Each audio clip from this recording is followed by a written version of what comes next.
Antes de mais nada, obrigado por este espaço para contar algo que vivi. Aconteceu comigo quando eu trabalhava como taxista em Aguascalientes. É uma história que ainda me persegue quando chove forte. Toda vez que vejo uma tempestade cair, me lembro daquela noite e do homem que de alguma forma salvou minha vida. Era setembro e o clima estava mudando. Naquela tarde, saí de casa com o céu limpo, mas ao anoitecer, as nuvens começaram a se formar. Não pensei muito nisso, pois sei que as temporadas de chuvas são comuns.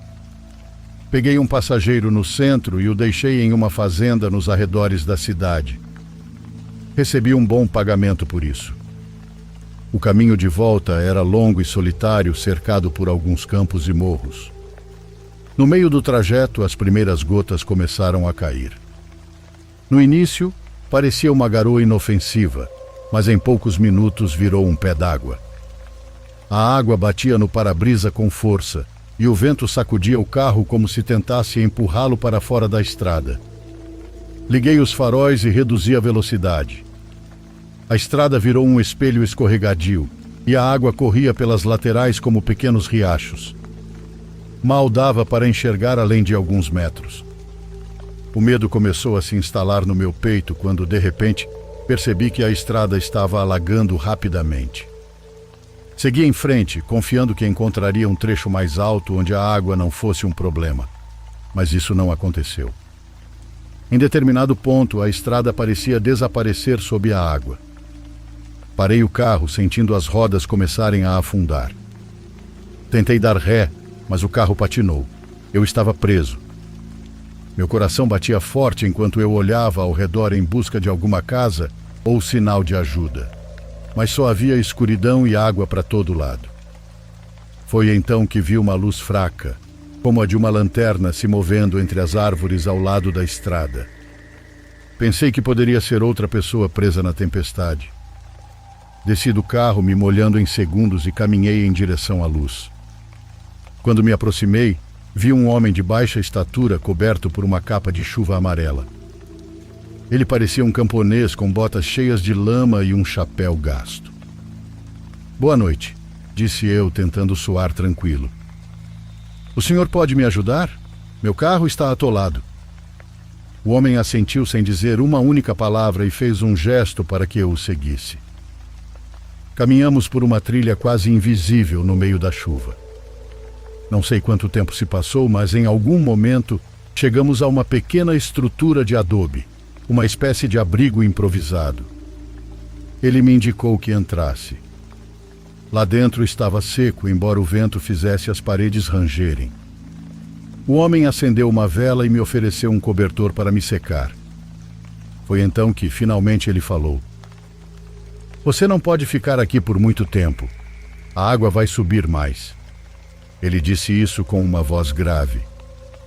Perguntei como ele sabia disso, mas ele apenas me olhou em silêncio. Havia algo em seus olhos, uma mistura de calma e autoridade que me fez confiar nele.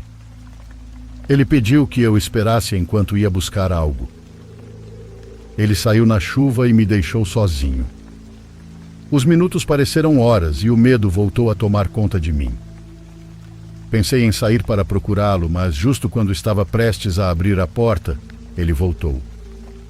Trazia uma corda grossa e uma lanterna. "Vamos tirar o carro", disse. Voltamos para a estrada sob a chuva, onde o homem amarrou a corda no carro e me instruiu sobre como acelerar enquanto ele empurrava. Não sei como, mas conseguimos movê-lo o suficiente para tirá-lo da água.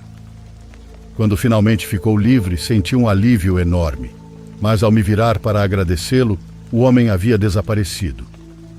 Olhei ao redor, mas não havia sinal dele nem da lanterna. A estrada estava vazia, como se ele nunca tivesse estado lá.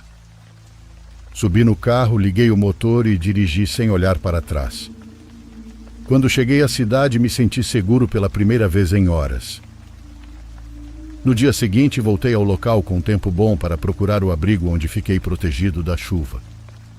Mas, por mais que eu buscasse, não encontrei nada. Só havia árvores e um campo coberto de lama. Perguntei em algumas fazendas próximas se conheciam o homem, mas ninguém soube me dizer nada. Um senhor, a quem contei o que aconteceu, me disse algo que nunca vou esquecer. Por aqui dizem que, às vezes, os mortos voltam para ajudar os vivos, principalmente quando há tempestades. Talvez fosse a alma de alguém que encontrou a paz ajudando os outros. Não soube o que responder, então apenas fiquei em silêncio, pensando em tudo o que vivi. Ainda guardo a corda que usamos naquela noite como lembrança. Não sei se foi sorte, fé ou algo mais.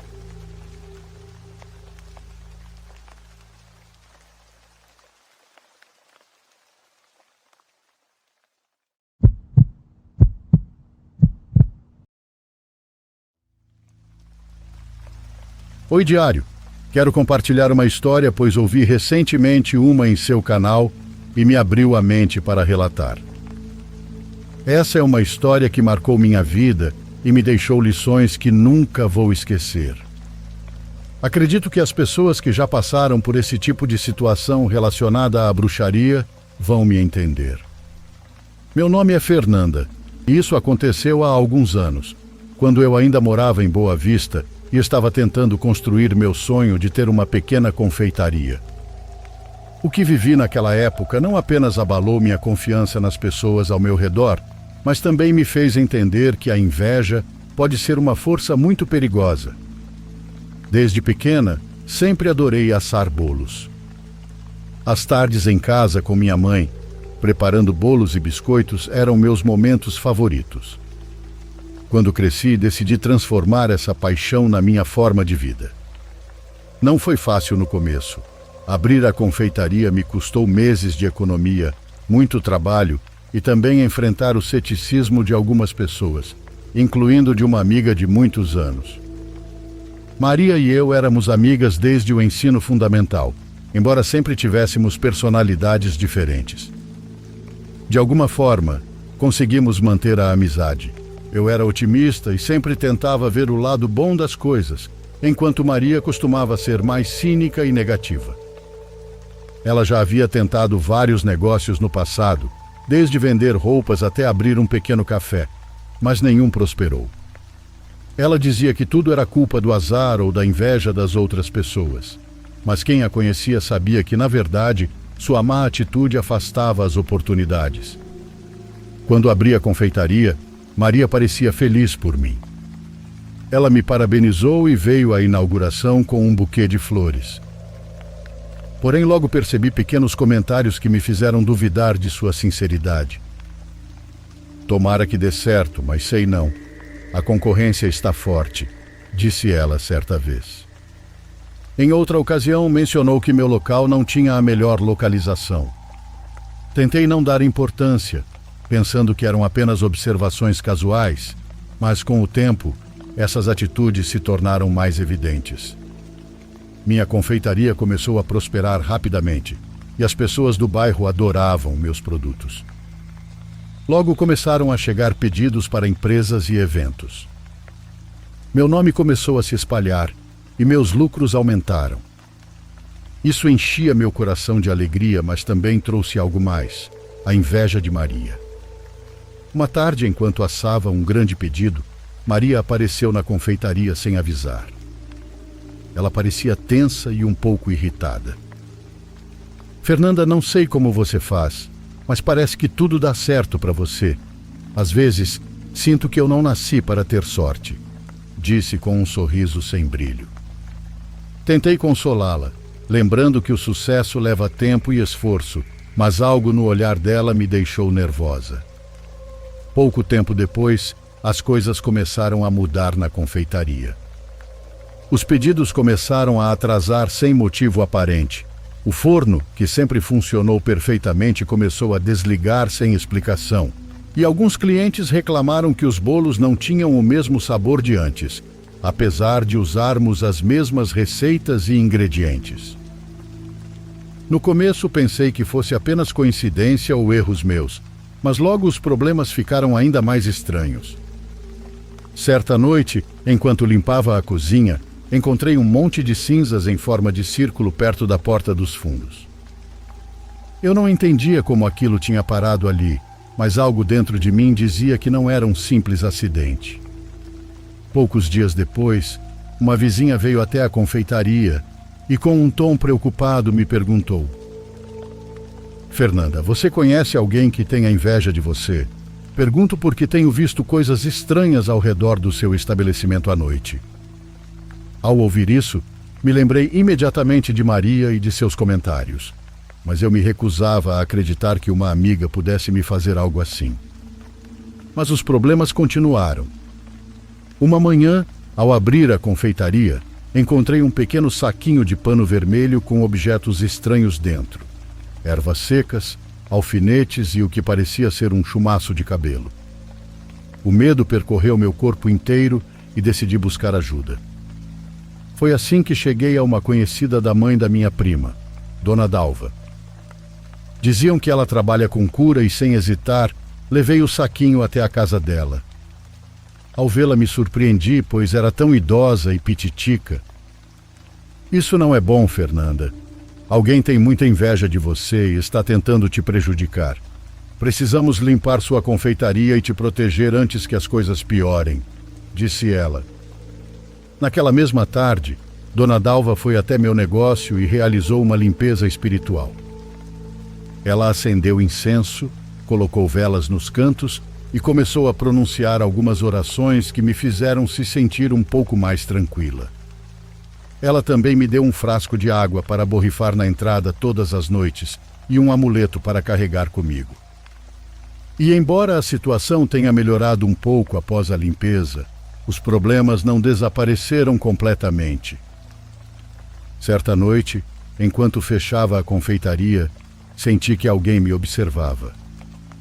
Ao olhar para a rua, vi tipo um vulto que desapareceu rapidamente entre as árvores. Meu coração disparou naquele momento e não pude evitar pensar em Maria. Dias depois, decidi confrontá-la e a convidei para tomar um café. Sem rodeios, perguntei se ela sabia de algo sobre o que estava acontecendo na confeitaria. Ela, sem querer, se entregou no sorriso e disse: Talvez sua sorte não seja tão boa quanto você pensava, e nisso fica colocando a culpa nos outros. Suas palavras, embora vagas, confirmaram minhas suspeitas. Dona Dalva me alertou que desfazer um trabalho de inveja não seria fácil, mas estava disposta a me ajudar. Os dias seguintes foram um turbilhão de emoções. Os problemas no negócio continuaram. Os ingredientes que eu comprava pareciam estragar rapidamente. Os clientes começaram a cancelar pedidos sem razão aparente, e o pior de tudo era que eu sentia uma energia pesada toda vez que cruzava a porta do local. Decidi voltar a falar com Dona Dalva para pedir algo mais forte. Ela aceitou realizar uma limpeza mais profunda, mas me advertiu que isso poderia trazer à tona verdades. Se alguém está fazendo isso, a energia vai retornar para essa pessoa e ela pode ser exposta, disse enquanto preparava as coisas. Eu estava disposta a enfrentar qualquer coisa para recuperar minha tranquilidade e meu negócio.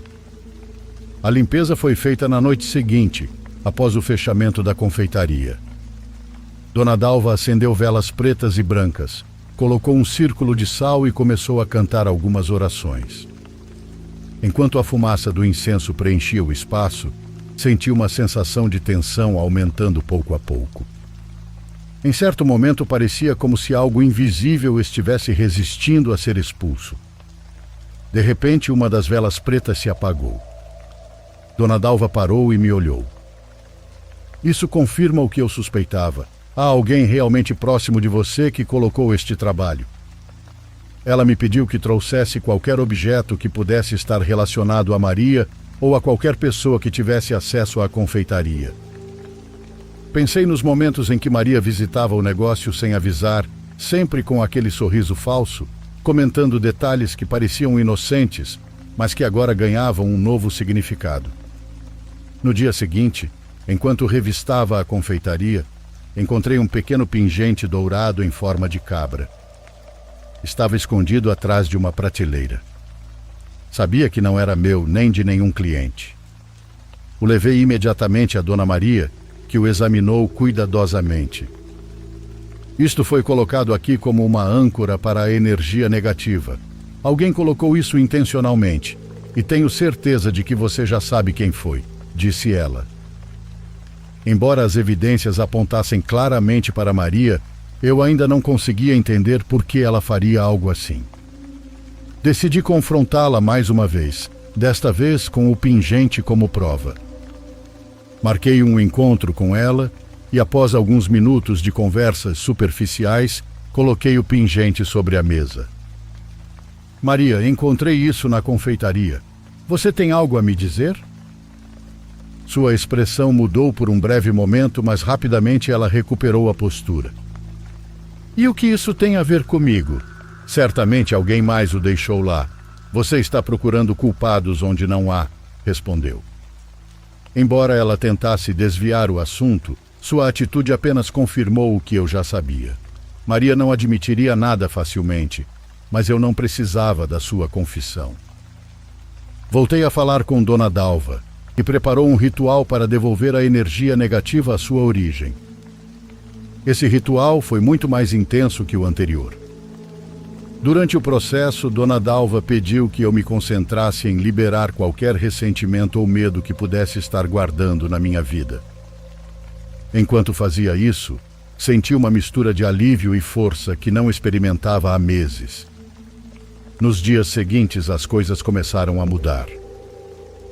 A confeitaria recuperou sua energia positiva. Tudo funcionava sem problemas e os clientes voltaram com comentários bons nas postagens.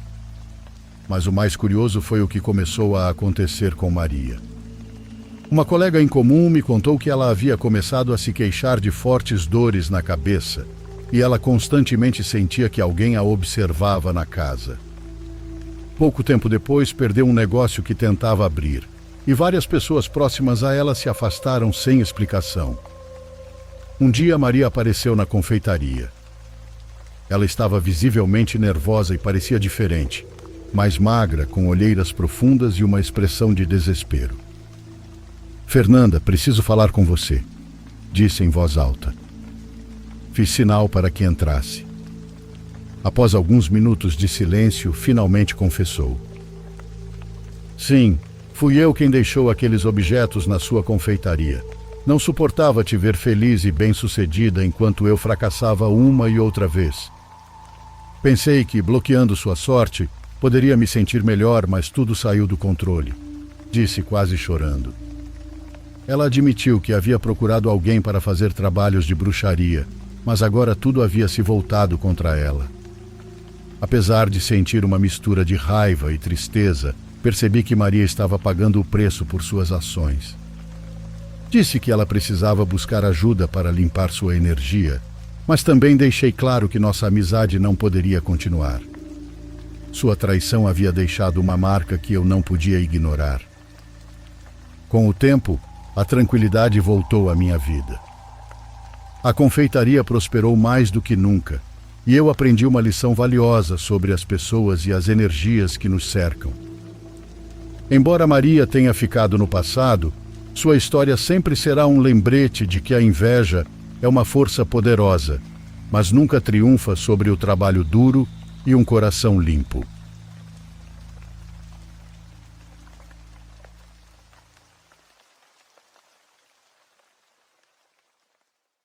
Por favor, curta e se inscreva se você estiver gostando. Agora continuamos.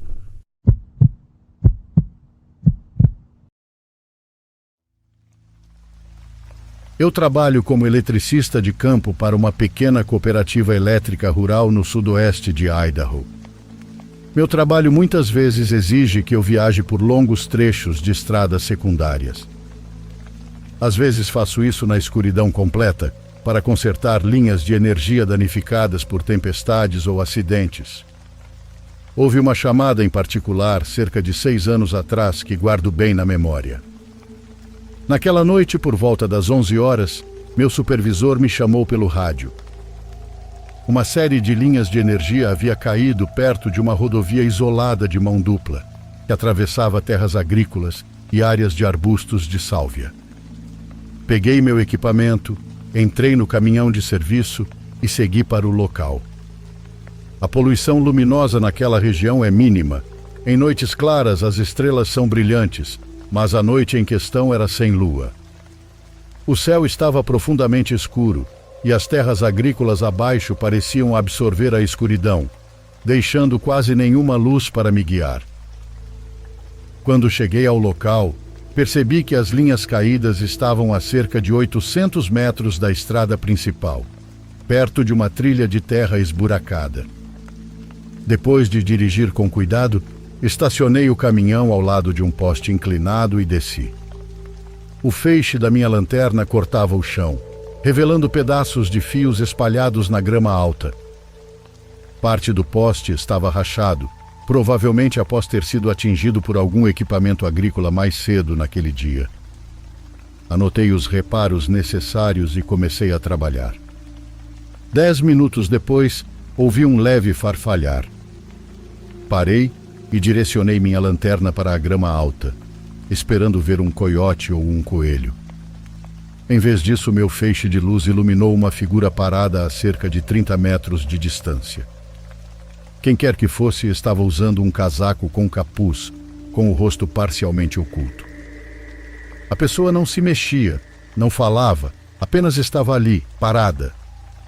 Aqui não é incomum que fazendeiros curiosos observem o trabalho de reparo, mas não havia luzes de casas acesas em nenhum lugar próximo. Era uma escuridão total de terras agrícolas em todas as direções. Levantei a mão e fiz um aceno discreto, mas a pessoa não respondeu. Aquele calafrio de medo percorreu minhas costas e eu gritei: "Olá, precisa de ajuda?" Nenhuma resposta. Havia algo inquietante naquela situação, mas tentei voltar a me concentrar nos fios. Minhas mãos tremiam levemente e continuava olhando por cima do ombro. A figura ainda estava lá, sem sinal de movimento. Então, do nada, simplesmente desapareceu do feixe de luz. Eu nem vi a figura se mover. Ela simplesmente sumiu. Por um momento pensei que estivesse confundindo sombras, mas ao varrer a lanterna pelo local novamente, encontrei a figura de novo, agora pelo menos 10 metros mais próxima. Agora sim, uma onda de pavor tomou conta de mim. A postura era rígida, quase inumanamente rígida. Minha mente racional tentava encontrar uma explicação. Talvez fosse um viajante perdido em estado de choque ou alguém pregando uma peça. Mas eu não havia ouvido nenhum som de passos na grama e o silêncio era perturbador. Decidi chamar novamente, desta vez quase gaguejando. "Senhor, senhora, você está em propriedade privada. Precisa de uma carona para sair daqui?" Mais uma vez, nenhuma resposta. Uma leve brisa balançava a grama, mas eu não ouvia respiração nem movimentos daquela coisa ou pessoa. Apenas continuava a me encarar. Percebi que talvez tivesse que abandonar minhas ferramentas e sair dali se a situação ficasse ainda mais estranha. A segurança que se dane. Antes que eu pudesse decidir, algo realmente assustador aconteceu. Aquilo inclinou a cabeça e em seguida deu um enorme passo lateral, cobrindo o que parecia ser vários metros. Meu coração chegou a doer pelo medo que senti. Depois de 2 segundos, minha lanterna começou a piscar, como se a bateria estivesse falhando, e isso me deixou ainda mais apavorado. Gaguejei um pedido de desculpas, nem sei porquê, e comecei a recuar em direção ao meu caminhão, pronto para pular dentro dele. Enquanto eu me afastava, a forma parecia se alongar ligeiramente, como se estivesse se esticando, e eu vislumbrei algo pálido sob o capuz. Não eram feições que eu pudesse identificar, apenas uma sugestão de um rosto pálido. Mergulhei no banco do motorista, bati a porta e liguei o motor. Os faróis iluminaram o campo, mas aquela coisa já havia desaparecido novamente, como se tivesse se dissolvido na escuridão. Minha respiração estava entrecortada enquanto eu manobrava o caminhão. Lembro-me de pensar: dane-se o protocolo, eu não vou ficar aqui. Ao mesmo tempo, sentia o peso de deixar as linhas sem conserto. Era meu trabalho, mas meu instinto de fuga prevaleceu e acelerei pela trilha de terra. Alguns quilômetros depois, já em uma estrada pavimentada, chamei meu supervisor pelo rádio. Apenas disse que havia encontrado um intruso agindo de forma estranha e perguntei se poderíamos adiar o trabalho até o amanhecer. Ele concordou a contragosto, não querendo que eu enfrentasse um possível assalto à meia-noite. Na manhã seguinte, voltei com 2 colegas de trabalho. Encontramos minhas ferramentas espalhadas, exatamente onde eu as havia deixado. Mas não havia pegadas no chão macio, apenas as marcas das minhas botas. Quem quer que fosse ou o que quer que fosse que eu vi lá, não deixou rastros, nenhum sinal. Consertamos as linhas, e eu fiquei atento o tempo todo, preocupado que a figura encapuzada pudesse reaparecer, mas nada aconteceu. Contei essa história apenas para algumas poucas pessoas, principalmente porque soa muito bizarra. Algumas delas acham que pode ter sido um Wendigo ou um espírito inquieto. Outras acham que eu apenas me assustei sozinho. Mas no fundo, eu sei que o que vi era real e irradiava uma presença antinatural que ainda faz os pelos da minha nuca se arrepiarem quando penso nisso. Até hoje, quando recebo uma chamada para reparos noturnos, não consigo evitar escanear o horizonte, imaginando se verei aquela figura deslizando pela grama.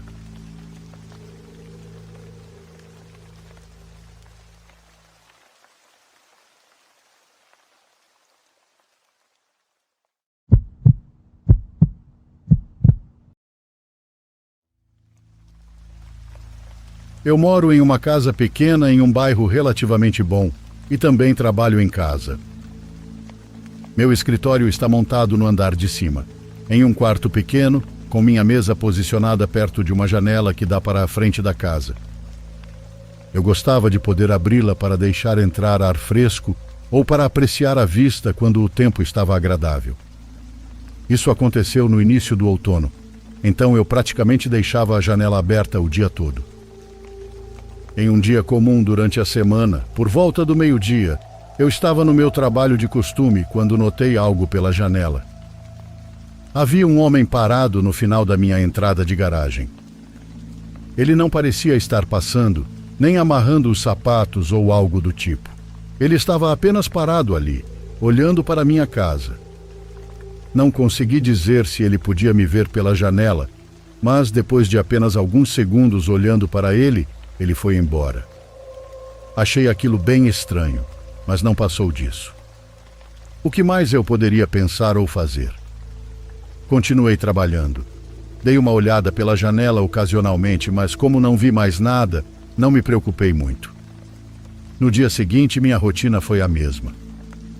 Comecei a trabalhar e estava bem ocupada durante o dia inteiro, com muitas videochamadas com meus colegas de trabalho. Durante uma dessas chamadas, me distraí e, por acaso, olhei pela janela novamente. O homem estava lá, parado no mesmo lugar, no final da entrada da garagem, olhando para minha casa, exatamente como no dia anterior. Algo nessa segunda vez foi 10 vezes mais assustador e estranho. Por que diabos ele estava de volta? Devia estar olhando para ele há algum tempo, porque um dos meus colegas percebeu que eu parecia preocupada e perguntou se estava tudo bem. Eu disse que sim, e tentei me concentrar novamente na reunião, mas continuei olhando de vez em quando. Ele ficou parado por mais 1 minuto e quando olhei novamente, ele havia desaparecido. O resto do meu dia de trabalho se arrastou. Eu não conseguia parar de pensar naquele homem aleatório olhando para minha casa. Era simplesmente estranho demais. Quando terminei o trabalho, saí para fora e caminhei pela entrada da garagem, tentando encontrar algum motivo para ele estar olhando para minha casa daquele jeito. Tudo parecia normal. No entanto, percebi que a janela do meu escritório era visível e clara do lugar onde o homem estava parado, o que significa que ele provavelmente podia me ver olhando para ele. Voltei para dentro e fiz o jantar. Mais tarde, liguei para o meu irmão e mencionei o ocorrido. Ele concordou que era estranho, mas disse que provavelmente não era nada. Depois da ligação, sentei-me para assistir TV na tentativa de tirar isso da cabeça. Algumas horas se passaram, devia ser por volta das 21 horas. O volume da TV estava baixo porque eu estava ficando cansada e, com o som baixo, consegui ouvir o que pareciam ser passos do lado de fora da minha casa. Pulei do sofá e fiquei olhando para a porta da frente. Os passos se aproximaram, pararam brevemente e em seguida se afastaram. Corri até a porta e olhei pelo olho mágico.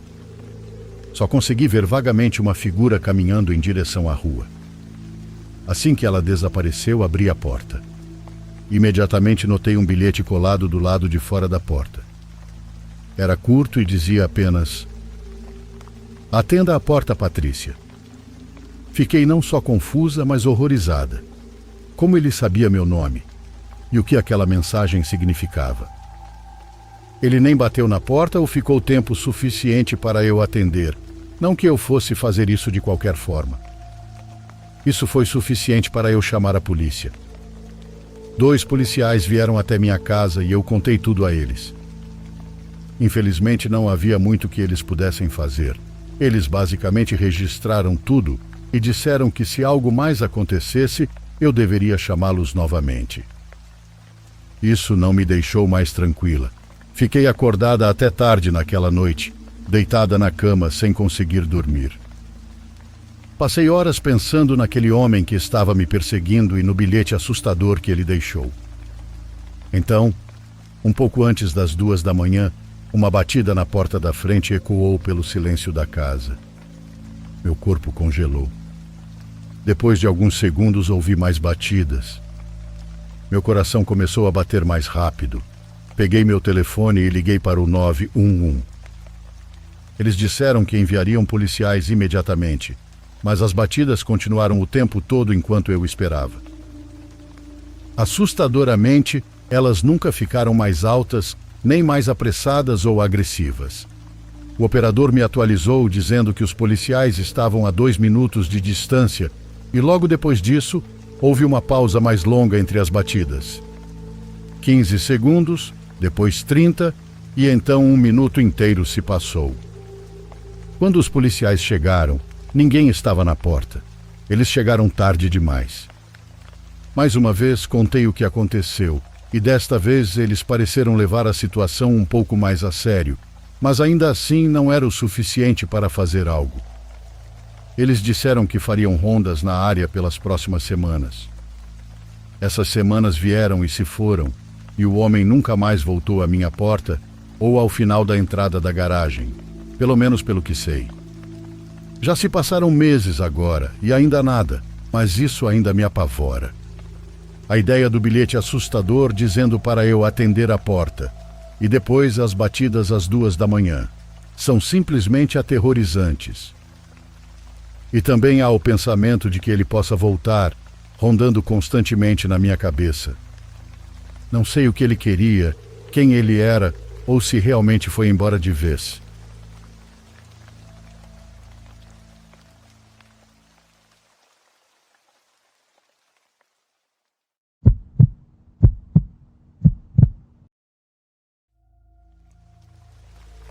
Era uma noite fria de dezembro e eu estava do lado de fora raspando o gelo do para-brisa e resmungando baixinho.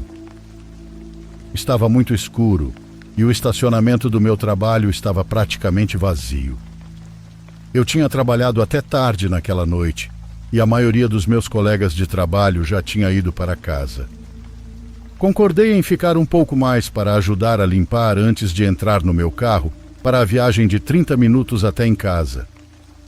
Eu estava começando a me arrepender da decisão de ficar até tão tarde. As estradas ao redor pareciam um pouco escorregadias, mas não muito. Achei que deveria conseguir chegar em casa em segurança se dirigisse devagar. Entrei no meu carro e fechei a porta. Quando fui pegar o cinto de segurança, senti uma súbita onda de adrenalina. Parecia que eu estava sendo observado. Ignorei a sensação, atribuindo-a ao fato de que eu estava apenas cansado e provavelmente minha mente estava no limite. Enquanto me prendia no cinto, liguei o rádio do carro. Estava passando pelas estações quando cheguei a um canal que tocava rock clássico, mas a recepção estava muito ruim e era muito difícil de ouvir. Comecei a girar o dial lentamente quando ouvi um estalo e um zumbido que não pareciam naturais. Ouvi um pouco mais e percebi o som abafado do que parecia ser duas pessoas conversando, mas não conseguia entender. Enquanto tentava ouvir, notei ao redor do meu carro uma luz verde pálida. Parei imediatamente o que estava fazendo e comecei a olhar ao redor. Aquele zumbido estava mais alto agora e parecia que vinha de todos os lados. Desliguei o rádio e percebi que o som vinha de fora. Curioso e ainda sentindo aquela onda de adrenalina, decidi abrir a porta e dar uma olhada lá fora. A princípio não vi nada de incomum além da luz verde, até olhar para cima. Quando meus olhos se ajustaram ao que eu estava olhando, mal pude acreditar. Era um OVNI, não daqueles que se vê em filmes antigos. Isso era real e enorme. Tinha luzes verdes e amarelas ao redor da base e era circular. Senti uma sensação ominosa no fundo do estômago. Quando comecei a sair do meu estado de transe, corri para o carro o mais rápido que pude. Peguei a maçaneta da porta, apenas para meu horror perceber que estava trancada. Tentei freneticamente destrancá-la com a chave, mas sem sucesso. Olhei de volta para aquilo e ele começou a zumbir mais alto. Então ele disparou para o céu e desapareceu. Fiquei ali por um tempo em choque, tentando entender o que tinha acabado de acontecer. Depois de um tempo, lentamente me aproximei da porta do carro com as mãos tremendo. Peguei minha chave e tentei mais uma vez destrancar a porta. Felizmente ela destrancou dessa vez. Então entrei e comecei minha jornada de volta para casa. Dirigi de volta em silêncio, segurando o volante com força. Estava a cerca de 15 minutos de casa quando comecei a sentir novamente aquela sensação de estar sendo observado. Comecei a notar novamente a luz verde pálida, percebendo que estava de volta, e desta vez estava me seguindo. Acelerei, tentando chegar em casa o mais rápido possível. Essa coisa me seguiu até a rua onde eu morava. Quando comecei a entrar na garagem, percebi que o levei diretamente para minha casa. Fiquei sentado no carro por um tempo, me perguntando se deveria dirigir para outro lugar e afastá-lo, quando de repente a nave voou em um flash, desaparecendo mais uma vez. Não perdi tempo. Saí do carro e corri para dentro de casa. Uma vez lá dentro, comecei a discutir comigo mesmo que aquilo não podia ser real. Será que isso realmente acabou de acontecer comigo? Me perguntei. Eu estava muito cansado. Tinha sido uma longa noite. Talvez eu estivesse perdendo a cabeça. Mas não, eu não poderia ter alucinado. Houve muitas coisas que não podiam ser explicadas.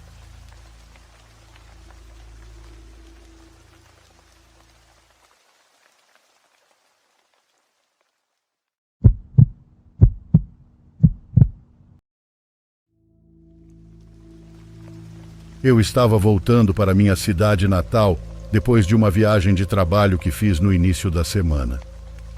Recusei o voo gratuito de ida e volta porque precisava tirar um tempo para mim. Dirigir longas distâncias não era algo que eu tivesse feito antes. O máximo que passei dirigindo foram cerca de 10 horas, e isso foi com uma parada em um hotel no meio do caminho. Esta viagem era muito mais longa. Eram quase 20 horas e eu tinha agendado apenas um hotel, mas só porque nunca tinha dirigido tanto tempo antes. A viagem começou bem, passando por cidades e vilas e tendo muitos outros carros ao meu redor, aparentemente seguindo o mesmo caminho. À medida que fui avançando, os carros se tornaram muito menos comuns e as cidades praticamente desapareceram. As estradas nada mais eram do que campos vazios de ambos os lados ou florestas densas. Por volta das 17 horas, a garoa leve que havia começado mais cedo tornou-se mais intensa, caindo forte o suficiente para dificultar a visibilidade. Parecia que quanto mais eu dirigia nesta área florestal, mais forte a chuva caía. Eu esperava que parasse ao pôr do sol, mas isso não aconteceu. Precisei realmente ficar focado na estrada, dirigindo bem devagar e tentando ter certeza de que navegaria pela estrada com cuidado, sem cair em uma vala. Eu dirigi sob essa chuva terrível por provavelmente 1 hora inteira depois do pôr do sol, quando comecei a perceber que a estrada estava ficando muito mais sinuosa do que reta. Comecei a me levar muito mais fundo na floresta, onde as árvores estavam próximas umas das outras e bloqueavam todas as vistas. Depois de um tempo, comecei a ficar nervoso, pensando que era muito estranho uma rodovia ser assim. Diminuí a velocidade e parei no acostamento da estrada. Parando no acostamento, peguei meu telefone e tentei pesquisar o lugar, mas não havia serviço. Tudo que eu lembrava do trajeto era que eu tinha que pegar a mesma rodovia praticamente todo o caminho até a cidade em que estava indo. Talvez eu estivesse no caminho certo e estivesse apenas paranoico, ou talvez estivesse me concentrando tanto em tentar ver através da chuva que acidentalmente entrei em uma estrada diferente. O problema é que não tinha como descobrir qual dessas duas possibilidades estava certa. Olhei pela janela na esperança de ver alguma placa ou qualquer coisa que pudesse me dar uma ideia de onde eu estava. Tudo o que eu conseguia ver através da chuva forte era a floresta ao meu redor, desaparecendo na escuridão total além dos meus faróis. Algum tempo depois de ter parado ali, enquanto pensava no que iria fazer, uma luz apareceu atrás de mim. Olhei no espelho e vi que estavam contornando uma das esquinas e vindo em direção ao meu carro. Os faróis estavam tão altos que eu nem conseguia ver o carro. Tudo o que pude ver foi o brilho radiante em meus espelhos. Observei enquanto a luz começou a se mover cada vez mais devagar, até parar logo atrás de mim. Parte de mim ficou aliviado por alguém ter parado para me ajudar, mas outra parte estava pensando em outras possibilidades. 1 minuto inteiro se passou enquanto o carro permanecia ali embaixo da chuva, deixando os faróis acesos e sem dar sinais de nada, até que uma porta se abriu de repente. A luz do seu farol ainda estava forte demais para ver qualquer coisa, mas o contorno de um homem emergiu e chegou até minha janela. O homem usava um moletom escuro e parecia não se incomodar com a chuva. Enquanto ele se apoiava na porta, eu abaixei a janela alguns centímetros.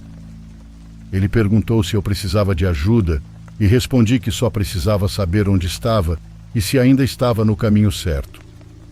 Ele olhou para mim e depois para o banco de trás. Sim, posso ajudá-lo.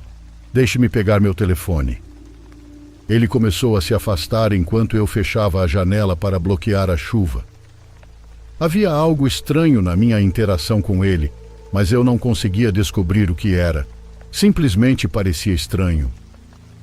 Por que ele não sabia em que estrada estávamos, ou se estávamos na rodovia?